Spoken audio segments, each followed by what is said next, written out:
ہم تو پریشان ہو گئے، اور جیسے صبح کی نماز کے وقت ہوا ہم نے کھانا تو روک دیا، حضور پاک علیہ السلام کے پاس ہے کہ یا رسول اللہ، قرآن کہتا ہے لکم الخیط الابیض من الخیط الاسود، جب تک کالا دھاگا سفید دھاگے سے علیحدہ نہ ہو اس وقت تک کھاتے رہو۔ میں نے تو آج 2 دھاگے لیے، دونوں کو اکٹھا کیا، تکیے کے نیچے رکھا، وہ تو ابھی تک جدا نہیں ہوئے۔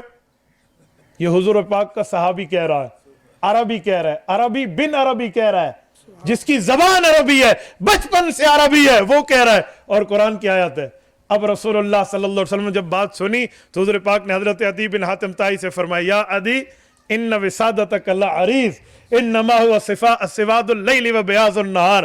عدی تیرا سرانہ تو بہت بڑا ہے، وہ اللہ کے بندے، ایک کالے دھاگے سے مراد کالا دھاگا نہیں ہے۔ اچھا، سفید دھاگے سے مراد سفید دھاگا نہیں ہے؟ اچھا یا رسول اللہ کیا ہے؟ فرمایا سفید دھاگے سے مراد دن کی روشنی، اور کالے دھاگے سے مراد رات کی تاریکی ہے۔ یہ رسول اللہ نے سمجھایا ہے، صحابی نے آیت سمجھی اور امت کو بتائی ہے۔ آپ ہمیں کہتے ہیں ہم حضور کی تشریح چھوڑ دیں، اجی صحیح ہے جی ضعیف ہے، قرآن کوئی سمجھ کے دکھاوے۔ میں آدھا یاد رکھو، او ماں پوتری دھرتی تنی جایا جرا قرآن بغیر حضور دے فرمان دے سمجھے۔ ایسے سمجھ آئے گا، ایسے مذاق ہے جو سمجھ آئے گا۔ ایک دن ایک شخص تندور کے اوپر روٹی لگوا رہا تھا، میں بھی ٹھہرا تھا، میں نے اس بندے کی ایک عجیب گفتگو سنی، وہ منکر حدیث تھا۔ تندور والے کو کہہ رہے قرآن کا ترجمہ پڑھا کرو، مسئلہ حل ہو جائے گا۔ باہ بھائی کشا جی لوڑ کو نہیں، اے مولیوں دے پیچھو نہ ٹورے، قرآن میں جیسے لکھی ہو یہ ٹھیک ہے۔ تندور والا بہت حیران ہوا کہ یار میں صرف ترجمہ پڑھوں، علماء سے حدیث نہ سمجھوں تو میں کو کیسے سمجھ آونی ہے۔ وہ اسے باس کر رہا ہے تندور والا کہ یار میں تو علماء سے حدیث کے ساتھ قرآن سمجھتا ہوں، کلہ قرآن تو میں کو سمجھ نہیں آتا۔ وہ کہہ رہا نہیں اکیلا قرآن سمجھ آتا ہے، فلاں پڑھ فلاں پڑھ۔ تو میں نے اس بزرگ سے کہا، وہ شاید مجھے جانتے نہیں تھے، وہ اپنے دور کے کوئی پروفیسر تھے۔ میں نے کہا انکل آپ قرآن کریم پڑھے ہوئے ہیں؟ کہتے جی میں پڑھا ہوا ہوں۔ میں نے کہا حدیث کے بغیر سمجھ آ جاتے ہیں؟ کہتے ہاں ترجمے لکھے پہ ہر چیز سمجھ آتا ہے۔ میں نے کہا ذرا مجھے ایک آیت سمجھا دیں۔ کہتے جی سمجھا۔ میں نے کہا جب نماز پڑھیں رکوع پہلے کریں یا سجدہ پہلے کریں؟ کہتے رکوع۔ میں نے کہا قرآن میں لکھا دیں اگر رکوع پہلے ہے تو دکھا دے، میں تیری بات مان لوں گا۔ ہو قرآن کی آیت، اللہ فرمائے رکوع پہلے اور سجدہ بعد میں، یہ آیت دکھا دے میں تیری بات مان لوں گا۔ اندے تو ہاتھ توتے اڑ گئے، یہ آیت اب بھائی گول لے میرے تو میں ہاتھ چوم سمجھا، آیت تو ہے نہیں، یہ تو حضور کا فرمان ہے کہ رکوع پہلے اور سجدہ بعد میں۔ اب وہ تھوڑا بہت اوپر نیچے، بیٹا ہر بات قرآن میں نہیں ہوتی۔ میں نے کہا جب ہر بات قرآن میں ہے نہیں تو حدیث بس سمجھنے دی تو لوڑ آئی کوئی نہیں، تو حدیث تو سمجھنی نہیں تھی، تو پھر کہتا کچھ تشریح دیکھنی پڑتی ہے۔ میں نے کہا آج کے مولوی کی تشریح ٹھیک ہے، اور جس پر قرآن اترا ہے اس نبی کی تشریح حدیث کو نہیں ماننا۔ سبحان اللہ، بھیڑاں دے کن بکریاں کو تو بکریاں دے کن بھیڑاں کو، کیا مسئلہ تو سمجھا رہا ہے؟ اچھا پھر میں نے اسے آیت پڑھ کے سنا دی۔ قرآن کریم کی آیت میں لکھا ہوا ہے کہ سجدہ پہلے اور رکوع بعد میں۔ یہ میں آیت پڑھتا ہوں، یا مریم اقنتی لربک واسجدی وارکعی۔ قرآن کہتا ہے مریم تقوی اختیار کرنا، پہلے سجدہ پھر رکوع کرنا۔ تو یہ آیت میں نے اسے دکھائی کہ آؤ دیکھو، قرآن کریم تو حضرت مریم کو کہہ رہا ہے رکوع بعد میں سجدہ پہلے، اور تو ساتھ ایسا سجدہ پہلے کریں دیں، ایسا تو رکوع پہلے کریں دیں۔ میں نے کہا جی ہم تو رکوع پہلے کرتے ہیں اور قرآن میں سجدہ پہلے۔ اب بتائیں حضور کا فرمان نہ مانے تو یہ آیت حل کیسے ہوگی؟ تو مجھے کہتے ہیں مولوی صاحب یہ مریم علیہ السلام کی شریعت کا مسئلہ لکھا ہے۔ میں نے کہا جب بندہ جھوٹ بولتا ہے تو پھنس جاتا ہے۔ مریم علیہ السلام نبی نہیں تھی، اس کی شریعت کہاں سے آئی؟ مریم علیہ السلام کوئی نبی ہے جو اندھا کلمہ پڑھوا؟ اور خدا تو بندہ مریم علیہ السلام کو پہلے نبی ثابت کر والوں دی شریعت لکھا۔ حضرت مریم تو نبی نہیں ہے علیہ السلام، وہ تو ایک نبی کی والدہ ہیں۔ تو مجھے بتا یہ قرآن کہتا کیوں ہے؟ اب اوندا کام کون یہ جو ہونو کتنے بھی ہاں سو تھیں دے ایدھے کوئی پوچھے نہ مان کے۔ میں نے کہا اب سن میں مسئلہ حل کرتا ہوں۔ علماء بتاتے ہیں حدیث پاک سے علماء نے مسئلہ نکالا، اسے کہتے ہیں لف و نشر غیر مرتب۔ لف و نشر غیر مرتب کا معنی ہوتا ہے دو چیزیں بتاؤ، تفصیل سے بتاؤ، اور اس کو ماننا ہے آخر سے، شروع سے نہیں۔ ترتیب میں آخر سے ماننا ہوتا ہے، تو یہ آخر سے مانیں گے، ادھر سے سجدہ پہلے ہے رکوع ہے، ادھر سے رکوع پہلے ہے سجدہ بعد میں ہے۔ تو جب ترتیب لف و نشر غیر مرتب کی کریں گے تو رکوع پہلے ہوگا سجدہ بعد میں ہوگا۔ اچھا یہ مولوی صاحب اوکھی گال نہیں، تو میں کہتا ہے کہاں کہ تم مسئلے پو یہ مشکل بات ہے، تجھے کس نہ کہے تو اس مسئلے میں پڑھ، یہ علماء کا کام ہے میرے بھائی، یہ حدیث کا انکار تو نہیں کرے گا۔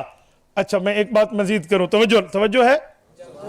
میری گال تو کو کس سے نہ لبسن مسئلے لبسن سمجھ آندی بھی تو ٹھیک ہے نہیں آندی تو کیسٹ چھوڑ کے لائے ٹھیک ہے نا بات سنیں ایک حدیث پاک کی فضیلت میں مزید عرض کر رہا ہوں رسول اللہ صلی اللہ علیہ وآلہ وسلم کی حدیث کی اتنی اہمیت ہے کہ جس وقت بندہ ایمان رکھتا ہے ایمان لاتا ہے تو پہلے ایمان قرآن پر یا حضور کے فرمان پر پہلے فرمان پر پھر قرآن پر میں ایک بار پھر کہتا ہوں سنو سنو کہیں کوئی یہ نہ کہے مولوی سے بول بیٹھے جب ایمان لائیں گے تو پہلے ایمان حضور پر ہوگا پھر ایمان قرآن پر آئے گا لیکن جب دلیل دیں گے تو پہلے دلیل قرآن سے دیں گے پھر حضور کی حدیث سے دیں گے دلیل دینے میں حدیث کا دوسرا نمبر ہے لیکن ایمان لانے میں حدیث کا دلیل اب سنیں یہ کتاب کس کی ہے بولیے سارے بولیے کس کی ہے سب بولیے کس کی ہے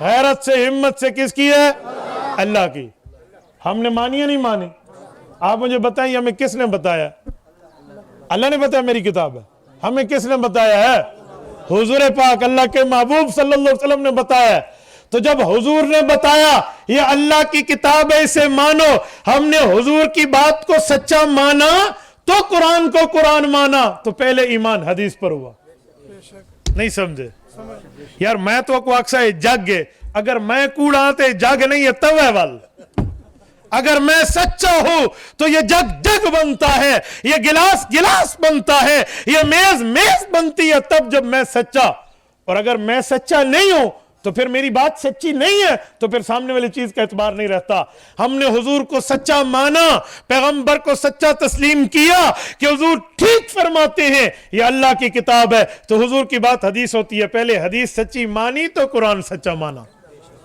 تو ایمان میں تو حدیث پہلے ہے ہاں جب دلیل دیں گے تو قرآن پہلے ہے کیونکہ اللہ کی کتاب ہے ہمیں اس سے انکار نہیں ہے لیکن ایمان لانے میں ترتیب ایمانی میں کس کا پہلا نمبر ہے حضور کی حدیث کا آؤ سنو میں ایک حدیث پاک مزید آپ کو سنائے دیتا ہوں حدیث پاک کی فضیلت مزید سنائے دیتا ہوں یہ کھولیے قرآن کریم دوسرا پارہ پہلا صفحہ یہ علمی بات ہے آخر وقت تک سارے ساتھی ذرا توجہ رکھنا میں آپ کی خدمت میں اس مسئلے کو عوامی طرح سمجھانا چاہتا ہوں بس آپ کی توجہ میری طرف رہے تاکہ آپ کی بات حل نہ پائے توجہ یہ دوسرے پارے کا پہلا صفحہ ہے سورت نمبر 2 سورت البقرہ ہے اور اس کی آیت نمبر جو ہے یہ آیت نمبر 143 ہے اس میں مسئلہ بیان ہوا ہے تحویل قبلہ تحویل قبلہ کا معنی ہے قبلے کی تبدیلی قبلہ رخ کی چینج ہوئی تھی کیا ہوا تھا کیوں ہوا تھا کیسے ہوا تھا سمجھیے حضور پاک علیہ السلام جب مکہ مکرمہ سے ہجرت کر کے مدینہ گئے مکہ مکرمہ میں تو چاروں طرف جس طرف منہ کرو قبلہ ہے اللہ آپ کو مکہ مکرمہ لے جائے امام جس طرف ٹھہرا ہوتا ہے سامنے والا اس طرف منہ کر کے ادھر والا ادھر ہر پاس ایک کو جیسا ہے نا وہاں تو مسئلہ ہے ہی نہیں مکہ مکرمہ میں جو لوگ رہتے ہیں نا عام بندہ تو مشرق مغرب شمال جنوب جانتا ہی نہیں ہے جو سارے پاس کعبہ ہے ایسا کعبہ شریف بیٹھے سے اتھے ایک بزرگن بڑے سفید ریش بزرگن گپ شپ لگی ہے ملاقات تھی میں مل کے ان لوگ بڑی خوشی تھی صاحب کوئی بڑی خوشی تھی میں کو نہ کہ پوتر اے لسا شام دا وقت تھی میں چلا اے لس ایک کعبہ شریف دا ڈبھار کیڑے پاس ہے اللہ دی قسم ہے میرے دیکھ دے پسینہ آ گیا نا یار ڈبھار کنوں رسے بندہ انہوں ہی کعبہ انہوں یہ ہر پاس ہوئے میں بالکل خاموش تھی گیا میں کہ چاچا جی یہ نہ پتہ ہو تو بندہ چوپ تھی بندے تو ڈبھار آدھے میں تو آتا چارے پاسوں نہیں لا ہے میں کو نہیں پتا میں کہ یا تو پوچھوا اون والے جلے سج نکلا کھڑو تھا ہویا تو میں تو دساں بھی کیڑے پاس ہوئے ہن رات لئی تساں میں کو آکھو بھی جے رہنا ڈبھار کیڑے پاس ہے تو میں کو تو کش زندہ مردہ برابر شواد اتنا کوشچن نہیں سی وہ بہت ہنسے میں کو عدل بچڑا خانے کعبے شریف دو جلے دروازے والے پاسے منہ کرے سو نا تو تمہاری کانڈ ڈبھار دو سی یہ اتھاؤں میں پکایا میں یار گال بندے ٹھیک آ گئی ہے میں ہوں بندہ آپ حساب لا بھیجا میری بات کا مطلب خانہ کعبہ میں تو ہر طرف قبلہ تھا حضور علیہ السلام ہجرت کر کے جب مدینہ آئے تو آپ علیہ السلام سامنے کی طرف یہ شمال کی طرف تو صحیح کو شمال اردو سرائکت کیا دیں شمال کو لفظ دیں ابھا ہاں جزاک اللہ اسی وجہ کو میں سرائکت تقریر نہ کر دا میں کو بول ویدی ہے لفظ اے ابھے پاسے منہ کر کے اللہ کے رسول صلی اللہ علیہ وسلم شمال کی طرف منہ کر کے نماز پڑھتے تھے پورے 17 مہینے لیکن حضور پاک کے دل میں تھا کہ یا اللہ بیت المقدس کی طرف منہ کرتا ہوں، میرا منہ بیت اللہ کی طرف کر دے، میں کعبۃ اللہ کی طرف منہ کروں، دل میں تھا۔ تو رب العزت نے آیت اتاری اور اللہ نے فرمایا فَلَنُوَلِّيَنَّكَ قِبْلَةً تَرْضَاهَا، آپ بے فکر رہیں، جو دل سے آپ مانگتے ہیں نا صلی اللہ علیہ وسلم کہ ہمارا قبلہ بیت اللہ ہو جائے، ہم ان قریب آپ کو حکم دیں گے کہ اس رخ کو چھوڑ کے اس رخ کی طرف آ جائیے۔ حضور پاک علیہ السلام بہت خوش ہو گئے، اور کبھی کبھی آپ علیہ السلام بڑی چاہت سے یوں آسمان کی طرف دیکھتے کہ جبرائیل آ رہا ہے، یہ حکم آ رہا ہے، ہم بیت اللہ کی طرف منہ کریں گے۔ تو رب نے آیت میں لفظ اتارا ہے قَدْ نَرَا تَقَلُّبَ وَجْهِكَ فِي السَّمَاءِ، تقلب تبدیلی، قَدْ نَرَا تَقَلُّبَ وَجْهِكَ فِي السَّمَاءِ، اے میرے پاک پیغمبر ہم نے آپ کے چہرے کو آسمان کی طرف اٹھنے پہ دیکھ لیا۔ حضور کی چاہت کا احترام ہے، مانگ نیڈ ضرورت کا احترام ہے کہ پیغمبر علیہ السلام چاہتے کیا ہے۔ تو یہ آیت اللہ پاک نے نازل فرمائی عین اس وقت جب حضور بنو سلمہ کی مسجد میں تھے۔ بنو سلمہ محلہ مدینہ منورہ میں آج بھی موجود ہے۔ اللہ آپ تمام دوستوں کو مقبولیت والا مدینہ کا سفر کرائے، اللہ آپ کی برکت سے ہمیں بھی لے جائے۔ آپ مدینہ منورہ جائیں تو مسجد قبلتین ہے، یہ محلہ بنو سلمہ ہے۔ ادھر اللہ کے رسول ظہر کی نماز پڑھا رہے تھے، سامنے شمال کی طرف منہ کر کے 2 رکعتیں پوری، اتحیات سے اٹھنے لگے تو اسی دوران نماز میں آیت اتری۔ آیت کیا تھی؟ آیت یہ ہے فَوَلِّ وَجْهَكَ شَطْرَ الْمَسْجِدِ الْحَرَامِ، اب آپ فوراً مسجد حرام کی طرف منہ کر لیں، آپ کا قبلہ تبدیل کر دیا گیا ہے۔ اللہ رب العزت کے نبی نماز میں ہے، ابھی سلام نہیں پھیرا تھا، جیسے 2 رکعتیں پوری ہوئی حضور پاک علیہ السلام صف کو چیرتے ہوئے دوسری طرف آ گئے۔ جب کعبۃ اللہ کی طرف منہ کیا تو صحابہ کرام بھی پھر گئے، کیونکہ ہمارے لیے کعبۃ اللہ تو رسول اللہ ہے نا، تو سارے صحابہ پھر گئے، جائے حضور نے جہاں منہ کیا ہم بھی وہاں کریں گے، منہ وہاں کر کے سارے نے وہی نماز شروع کر دی۔ اب 2 رکعت ایک طرف، 2 رکعت دوسری طرف، یہ قرآن کریم کی آیت۔ اب سوال سنیں جو میں کرنے لگا ہوں، اس پر توجہ ہے سب کی ہے نا؟ جب یہ آیت اتری اور قبلہ تبدیل ہو گیا تو یہودیوں نے، منافقین نے، باقی بے ایمانین نے اعتراضات شروع کر دیے، ایسا ہی انہاں دا قبلہ ایک پاسے نہیں کھڑوندا، کبھی ادھر منہ کرتے ہیں کبھی ادھر، اس طرح کی بات ہے نا۔ تو رب العزت نے اس کا جواب دیا، اللہ نے فرمایا میں سمت کا مالک ہوں، 6 سمت ہیں، سامنے، پیچھے، دائیں، بائیں، اوپر، نیچے، اسے کہتے ہیں اطراف جہات 6 سمت ہیں۔ فرمایا ہر سمت کا مالک میں ہوں، وَلِلَّهِ الْمَشْرِقُ وَالْمَغْرِبُ فَأَيْنَمَا تُوَلُّوا فَثَمَّ وَجْهُ اللَّهِ فَلَا أُقْسِمُ بِرَبِّ الْمَشَارِقِ وَالْمَغْرِبِ، یہ کچھ بھی نہیں ہے کہ کیا مشرق ہے، کیا مغرب ہے، کیا شمال ہے، کیا جنوب ہے، کیا طرف ہے، کیا معاملہ ہے، یہ سارے طرفیں اللہ کی ہیں، لیکن جس طرف میں کہوں گا اس طرف منہ کریں گے۔ یہ اللہ کی آیت آئی۔ یہاں ساتھ ایک لفظ آیا ہے جو میں لفظ آپ کو سمجھا رہا ہوں، آپ کی توجہ میری طرف ہوگی تو آپ سمجھیں گے، تمہاری توجہ ہلدی پئی ہے۔ ایک کوئی ایک بندہ اٹھی کے آوے خدا دے بندے تو ان تے دے دے ہوئے، میں نے آج مغرب کے بعد بیان گڑا موڑ کھانے وال کرنا ہے، یہ جلدی تو مجھے ہونی چاہیے، اور آپ مجھے دیکھ رہے ہیں، توجہ رکھیں، میری آنکھوں میں آنکھیں ڈالیں، میں سمجھا رہا ہوں۔ لوگوں نے جب اعتراض کیا کہ ان کا قبلہ چینج ہو گیا ہے تو قرآن کریم نے آیت اتاری کہ چینج نہیں ہوا، جو بیت المقدس کی طرف پہلے 17 ماہ منہ کیا تھا وہ بھی میرے حکم سے تھا، جو اب ادھر کیا ہے یہ بھی میرے حکم سے۔ وَمَا جَعَلْنَا الْقِبْلَةَ الَّتِي كُنْتَ عَلَيْهَا، اے پاک پیغمبر جس پر آپ پہلے تھے، وَمَا جَعَلْنَا، اسے ہم نے بنایا تھا۔ اللہ فرماتے ہیں بیت المقدس کے قبلے کا حکم کس نے دیا تھا؟ پورے قرآن کو کھول لیجئے، الحمد کی الف سے والناس کی سین تک، کسی جگہ یہ حکم موجود نہیں ہے کہ آپ اس طرف منہ کرو۔ تو اللہ کیوں فرماتے ہیں حکم میں نے دیا تھا؟ وَمَا جَعَلْنَا الْقِبْلَةَ الَّتِي، فرمایا حکم میں نے دیا تھا۔ اللہ نے کیسے دیا ہے حکم؟ یہ حکم تو قرآن کریم میں ہے ہی نہیں، کسی آیت میں نہیں ہے، کسی صورت میں نہیں ہے، کسی رکوع، کسی پارے، کسی منزل تک میں موجود نہیں ہے۔ 540 رکوع ہیں قرآن کے، کسی رکوع میں نہیں ہے۔ 6500 سے زیادہ آیتیں ہیں، کسی آیت میں نہیں ہے۔ 120 پاؤں ہیں، کسی پاؤں میں نہیں ہے۔ 7 منزلیں کسی ایک منزل میں نہیں ہے۔ 114 صورتوں میں نہیں ہے، 30 پاروں میں نہیں ہے، پھر حکم کہاں ہے؟ یہ جو رب فرماتے ہیں وَمَا جَعَلْنَا الْقِبْلَةَ الَّتِي كُنْتَ عَلَيْهَا، یہ حکم ہم نے دیا تھا جس طرف آپ نے منہ کیا تھا، تو یہ حکم کہاں ہے؟ اس کا ایک ہی جواب ہے کہ وہ حکم حضور کی حدیث میں ہے۔ وہ حکم کہاں ہے؟ تو حضور کی حدیث کو اللہ نے اپنا حکم فرمایا. جو حدیث میں حکم تھا اس کو اللہ نے اپنا حکم فرمایا, تو پتہ چلا حدیث کی بات بھی اللہ کی بات ہوتی ہے. کیوں؟ حضور پاک کی زبان اللہ کے حکم کے بغیر نہیں چلتی. سورۃ نجم آیت نمبر 3 آیت نمبر 4 پارہ نمبر 27 رکوع نمبر 1 سورۃ نجم کا رب العزت فرماتے ہیں وما ينطق عن الهوى ان هو الا وحی یوحی. حضور پاک بولتے ہیں تو اللہ کی وحی سے بولتے ہیں, بغیر وحی کے نہیں بولتے. تو حضور پاک نے جو حدیث میں حکم دیا تھا, جو اللہ نے دل پر حضور کے اتارا تھا, اس حکم کو بھی قرآن نے اپنا حکم فرمایا ہے. یہ رسول اللہ کی حدیث کی اتنی بڑی حیثیت ہے. یہ میں چھٹی دلیل دے رہا ہوں, توجہ رکھنا. اگر آپ بیان سے گنیں گے تو آپ کو سمجھ آئے گی. میں ایک بات اس پر مزید کرتا ہوں تاکہ میں آپ کو حدیث کی حجیت سمجھا پاؤں. رسول اللہ صلی اللہ علیہ وسلم کی حدیث میں اگر حدیث کو نہ مانا جائے تو یہ فتنہ حضور کے دور میں اٹھا تھا. حضور نے اس کا خود جواب دیا تھا. ایک شخص نے حدیث کے انکار کی بات کی.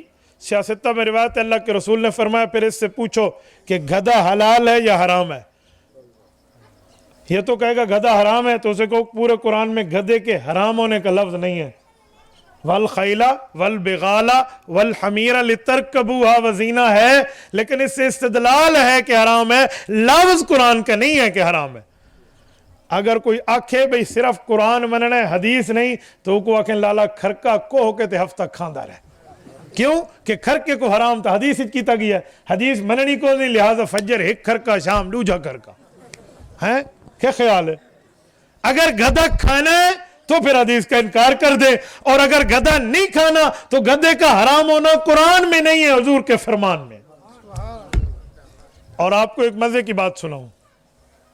ہم جو نماز پڑھتے ہیں, نماز میں قرآن پڑھتے ہیں یا حدیث پڑھتے ہیں؟ حدیث نہیں پڑھتے ہیں نہ. تو میں کو عوام ڈسے ذرا آج تھی مک کو نہ میں پتہ لگے بھی تو کتنی نماز آندھی ہے. ہم نماز میں قرآن پڑھتے ہیں یا حدیث پڑھتے ہیں؟ حدیث پڑھتے ہیں. نماز شروع حدیث سے کرتے ہیں. سبحانک اللہم بحمدک کسی پارے میں نہیں ہے, حضور کی حدیث میں ہے. یہ سمی اللہ لمن حمد ربنا لک الحمد کسی سپارے میں نہیں ہے, حضور کی حدیث میں ہے. سبحان ربی العظیم سبحان ربی العالی کسی سپارے میں نہیں ہے, حضور کی حدیث میں ہے. التحیات للہ والصلوات کسی سپارے میں نہیں ہے, حضور کی حدیث میں ہے. اللہم صلی علی کسی قرآن کی آیت میں نہیں ہے, حضور کی حدیث میں. ہم تو نماز میں پڑھتے شروع حضور کی حدیث سے کرتے ہیں. ہم نماز شروع رسول اللہ صلی اللہ علیہ وسلم کی حدیث سے کرتے ہیں. اب کوئی بندہ کہے ہم حدیث نہیں مانتے, تے تھداؤں نماز شروع حضور دی حدیث تو تھی دی ہے. اگر حدیث نہیں مننی تو سبحانک اللہم میرا بھرا نہ پڑھا کر, نہ سبحانک اللہم پڑھ, نہ سامع اللہ پڑھ, نہ ربنا لک الحمد پڑھ, نہ آمین آکھی کر, نہ سجدیاں والی دعا, نہ رکوع والی دعا, نہ التحیات پڑھی کر, نہ درود شریف. بہک کوئی اللہم صلی اللہ پڑھتے جان چھوڑا. پیچھو بچی کہہ رہی میرا پوتر, اگر حضور کی حدیث نہیں ماننی تو نماز بچتی نہیں ہے. نماز شروع حضور دی حدیث تو تھی دی ہے. تو حدیث کی تو بڑی اہمیت ہے.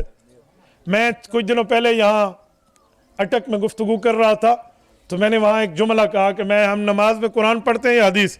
تو لوگ ڈٹ گئے کہ ہم نماز میں قرآن پڑھتے ہیں. تو جب میں نے کہا کہ آپ میں کوئی حافظ بیٹھی ہے, مجھے سبحانک اللہم قرآن سے ڈھونڈ کے دکھائیں, التحیات للہ دکھائیں, اللہم صلی علی دکھائیں, ربنا لک الحمد دکھائیں, سمع اللہ دکھائیں, آمین کا لفظ قرآن سے دکھائیں. سارے خاموش ہیں. تو ایک بزرگ بابا جی مجھے کہنے لگے مولانا داڑھی ہماری سفید ہے, لیکن سمجھ ہمیں آ جایا کہ حضور کی حدیث ہم نماز میں شروع کرتے. میں نے کہا ہم غور نہیں کرتے. ہم غور کریں نا, ہمیں نماز میں حضور کی حدیثیں نظر آئیں گی. تو یہ جو کہا جاتا ہے حدیث کی ضرورت نہیں ہے, تو اگر حدیث کی ضرورت نہیں ہے تو نماز والنماز بچ دی بھی کوئی نہیں, اللہ بھویں. اور نماز تو چھوڑیں, نماز پہ بلانے کے لیے کیا دی جاتی ہے؟ کیا دی جاتی ہے؟ اذان. اور نماز جب کھڑی ہو تو کیا کہی جاتی ہے؟ اقامت. اذان اور اقامت یہ دونوں قرآن کریم میں نہیں ہیں. یہ اللہ اکبر تو چاہ کہتے لا الہ الا اللہ تک قرآن کریم بانگ کوئی نہیں لکھی پئی, نہ اذان لکھی ہوئی ہے نہ اقامت لکھی ہوئی ہے. تو یہ لے ایک کو نہیں اللہ بھمیں پچھو کیسے بچی. اجرا ویتر پڑھ دیا اللہم انا نستعینک و نستغفرک, وال اے بھی گئی اللہ بھمیں, اے بھی نہیں بچ دی. اے جمعے دا خطبہ جرا مولوی صاحب دین ہے, اے خطبہ ہی قرآن شریف کو نہیں لکھا پیا ہوئے پورے دا پورا. وہ تو آیت قرآن لکھی پہ باقی ساری حدیث ہوں دی ہے. اے نکاح دا خطبہ اے قرآن وچ کو نہیں وے، اے مردیاں دا جنازہ اے قرآن شریف وچ کو نہیں وے، اے حضور دی حدیث ہے۔ اللہ بھویں نہ پرناونا پوسی، نہ جماونا پوسی، نہ جمعہ پڑھنا پوسی، نہ مراونا پوسی، کچھ شئی کو نہیں۔ سروں اگر حضور دی حدیث گئی تو نعوذ باللہ دین کو ول ایویں گنڈڑی چ باندھ کے تے ایویں جھال تلے رکھ دے بندہ، پچھو بچتی کشا کو نہیں۔ اگر حدیث نہ مانے، حدیث کا انکار کر دیجیے، ضعیف ہوندی ہے کملا بھرا، ضعیف حدیث دا علاج موجود ہے، اون حدیث تو علاج تے وہ حدیث صحیح ضعیف کل صحیح تھی ویندی ہے، تو اس لیے اس کا انکار کرنے کی ضرورت نہیں ہے۔ ایک جملہ مزید جو میں نے حدیث خطبے میں پڑھی ہے، ابن ماجہ شریف کی حدیث سے حضرت ابو رافع رضی اللہ تعالیٰ عنہ ارشاد فرماتے، رسول اللہ صلی اللہ علیہ وسلم نے فرمایا، اللہ کے رسول نے فرمایا، لا الفین احدکم متکئا علی اریکتہ یاتیہ الامر مما امرت بہ او نہیت عنہ، ایک وقت آئے گا ایک شخص کھاتا پیتا ہوگا اور وہ یوں ٹیک لگا کر بیٹھے گا، متکئا علی اریکتی، اپنے تکیے پر ٹیک لگا کے بیٹھا ہوگا اور تکبر کے انداز میں بیٹھا ہوگا۔ اس کو کوئی بندہ آ کر کہے گا، ھذا الامر من امری مما امرت بہ، یہ ہمارے حضور کا فرمان ہے، حضور پاک نے حدیث میں ہمیں اس کا حکم دیا ہے، او نہیت عنہ، یہ حضور پاک نے اس حدیث سے منع کیا ہے۔ وہ بندہ کہے گا، لا ادری، میں نہیں مانتا، ما وجدنا فی کتاب اللہ اتبعنا، میں قرآن مانتا ہوں۔ حضور نے فرمایا ایسا مت کرنا، لا الفین احدکم، ایسا مت کرنا، میں تمہیں ایسے نہ پاؤں، لا الفین احدکم، ایسے نہ ہو جانا۔ یہ ہمارے نبی نے ہمیں پہلے بتا دیا تھا کہ یہ انکار حدیث کا فتنہ آئے گا۔ جب انکار حدیث کا فتنہ آئے گا، یہ اس طرح کے لوگ باتیں کریں گے تو پیچھو کیسے بچ دی۔ ایک دن ایک بندہ مجھے اپنے بچوں کو لے کر آیا، وہ منکر حدیث تھا، بچے اس کے ماشاءاللہ سارے تبلیغی جماعت میں سے روزہ وغیرہ لگا کر اہل حق بن چکے تھے، تو اس کے والد سے میرے پاس آئے اور مجھے کہتے ہیں، نعوذ باللہ نعوذ باللہ الحاظ باللہ، یقین مانے یہ جملہ کہنے سے پہلے اگر یہ کفر کی واضح کر رہا ہوتا میں جملہ کبھی نہ کہتا۔ کہتے ہیں مجھے کہتے ہیں، مولوی صاحب یہ جو پیغمبر کی حیثیت ہے نا، وہ ایک ڈاکیا سی ہے، جب ڈاکیا آ کر خط دے جاتے ہیں پھر ڈاکیا کی بات نہیں مانی جاتی، خط مانا جاتا ہے۔ نبی آیا ہے، وہ قرآن دے گیا، یہ اللہ کا خط ہے، بس ہم یہ قرآن مانیں گے، ہمیں حضور کی بات ماننی نہیں چاہیے۔ یہ ایندے کل وڈی بےمانی دھرتی تے کیڑی ہو سی، اس سے بڑے یہ لفظ اس آدمی کے سنا رہا ہوں، وہ حضور کو نعوذ باللہ ڈاکیا۔ اچھا پھر مجھے کہتے ہیں، مجھے بتائیں مالک کی بات مانیں گے یا مزدور کی مانیں گے؟ اب میں اس کی بات سمجھا کہ یہ بے ایمان کہنا چاہ رہا ہے کہ مالک سے مراد اللہ اور مزدور سے مراد نعوذ باللہ رسول اللہ کی ذات اقدس۔ تو ظاہری بات ہے جب بندے سے پوچھیں گے مالک کی مانو گے یا مزدور کی، تو وہ یہی کہے گا مالک کی مانیں گے۔ تو میں نے اس کی بات کو توڑنے کے لیے کہا، میں نے کہا مزدور کی مانیں گے۔ کہتے کیوں؟ میں نے کہا اگر مالک نے کہا ہوگا اس کی مانو تو پھر اس کی مانیں گے۔ کہتے ہیں میں سمجھا نہیں۔ میں نے کہا میں بہت اچھی طرح سمجھاؤں۔ کہتے ہیں فرمائیں، میں نے کہا تو ظالم یہی کہتا ہے نا کہ اللہ مالک اور حضور مزدور ہے، اگر نعوذ باللہ میں تیرے یہ تشبیہ بھی مان لوں تو اللہ فرماتے ہیں وما آتاکم الرسول فخذوا وما نہاکم عنہ فانتہوا، میرا نبی دے دے وہ لے لو، جس سے روک دے اس سے رک جاؤ۔ تو جب ہمیں اللہ نے فرما دیا ہے تو ہمیں کیا چاہیے؟ مجھے کہتے ہیں مولانا امام بخاری رحمۃ اللہ علیہ 194 ہجری میں پیدا ہوئے ہیں، حضور پاک کے 200 سال بعد، اس نے 50 سال کی عمر کے بعد حدیث پاک لکھی ہے، تو 250 سال گزر گئے تھے، اتنے 100 سال تک حدیث کہاں تھی؟ میں نے کہا میں ایک سوال کروں گا ایک جواب دوں گا، یہ قرآن کریم جمع کب ہوا ہے؟ 2 گتوں کے درمیان اور پوری دنیا میں ایک قرات پر اجماع ہوا۔ کہتے ہیں حضرت عثمان کے دور میں۔ میں نے کہا حضرت عثمان کس سن ہجری میں شہید ہوئے ہیں؟ کہتے ہیں 35 ہجری میں۔ میں نے کہا رسول اللہ کی وفات کو 35 سال ہو چکے تھے پھر قرآن جمع ہوا ہے، اگر کوئی ظالم یہ کہہ دے کہ 35 سال میں قرآن نہیں لکھا گیا تھا ایک قرات پر، تو جواب کیا دے گا؟ کہتے ہیں حضور پاک کے صحابہ کے سینے میں موجود تھا۔ میں نے کہا محدثین کے سینے میں حدیث بھی موجود تھی۔ چاچے کو کتھا پیا آئی تھے کتھا پیا، تیرا دماغ خراب ہے، حضور کے صحابہ نے حدیثیں لکھی ہیں۔ سنن ابی داؤد جلد نمبر 2 کتاب العلم باب کتابت العلم میں حضرت عبداللہ ابن عمرو ابن عاص رضی اللہ عنہ فرماتے ہیں اللہ کے رسول کی حدیثیں لکھتا تھا، مجھے صحابہ نے روکا، کل شیء اکتبہ اسمع من رسول اللہ صلی اللہ علیہ وسلم، جو حضور سے سنتا لکھ لیتا، فنہتنی قریش، مجھے بڑے بڑے قریش صحابہ نے منع کیا اور فرمایا ورسول اللہ بشر یتکلم فی الغضب والرضا، حضور پاک کبھی غصے میں بھی بات کر جائیں تو ہر چیز لکھتا ہے نہ لکھا کر غصے کی باتیں. فَأَمْسَكْتُ عَنِ الْكِتَابِ, کہتے ہیں میں حدیث پاک لکھنے سے رک گیا. فَذَكَرْتُ ذَلِكَ لِلنَّبِيِّ صلی اللہ علیہ وسلم, میں نے حضور پاک کو بتایا میں آپ کی ہر بات لکھتا تھا. مجھے ان بزرگوں نے منع کیا کہ حضور پاک غصے میں کچھ فرمائیں گے کیا لکھتا ہے, تو حضور پاک کو میں نے بتایا آپ کیا فرماتے ہیں. تو اللہ کے رسول نے فَأَوْمَا بِأَصْبَعِهِ إِلَىٰ فِيهِ, اپنی انگلی سے اپنی منہ مبارک کی طرف اشارہ کر کے فرمایا اکتب فوالذی نفسی بیدہ ما یخرج منہ الا حق. عبداللہ لکھنا شروع کر دے, میں غصے میں ہوں یا نرمی میں ہوں, رب اس منہ سے حقیقت بیان فرماتا ہے.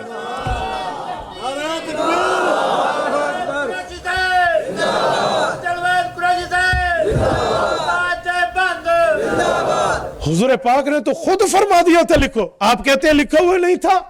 یہ تو حضور کے صحابہ نے لکھا ہے, اور صحابہ نے اپنے شاگردوں کو قرآن بھی سنایا ہے اور حضور کا فرمان بھی سنایا. تو اسا صرف فرمان قرآن دے سادے صحابہ مسئلے بھی پکوا گئے ہیں اپنے شاگردوں کو. صحابہ کرام نے تو مسائل بتلائے ہیں پوری تفصیل کے ساتھ. تراجمۃ الباب میں امام بخاری نے صحابہ کے فتووں کو ذکر کیا ہے. مصنف ابن ابی شیبہ 12 جلدوں میں صحابہ کے فتووں پر موجود ہے, اور 13 جلدوں میں مصنف عبد الرزاق صحابہ کے آثار اور فتاوی پر مشتمل موجود ہے.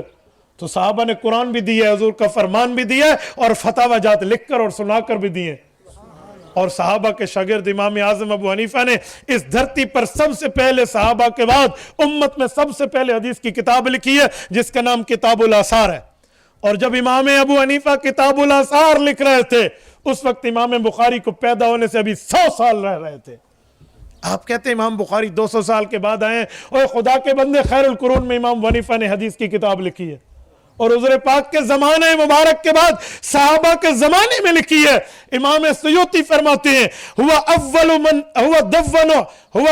من دون علم الشریعہ ورتبہ ابوابا فهو ابو حنیفہ ثم تبعہ مالک فی ترتیب الموطا, کہ سب سے پہلے صحابہ کے بعد اس دھرتی پہ حدیث پاک کو مرتب کرنے والا امام حنیفہ ہے, پھر امام مالک ہے, اس کے بعد امام شافعی کا نمبر آتا ہے. امام مالک امام شافعی کی پیدائش سے 101 سال پہلے پیدا ہوئے ہیں. امام بخاری 194 میں پیدا ہے, اور امام مالک کی پیدائش 93 ہجری میں. 101 سال پہلے وہ بندہ پیدا ہوا ہے, وہ لکھ گیا ہے.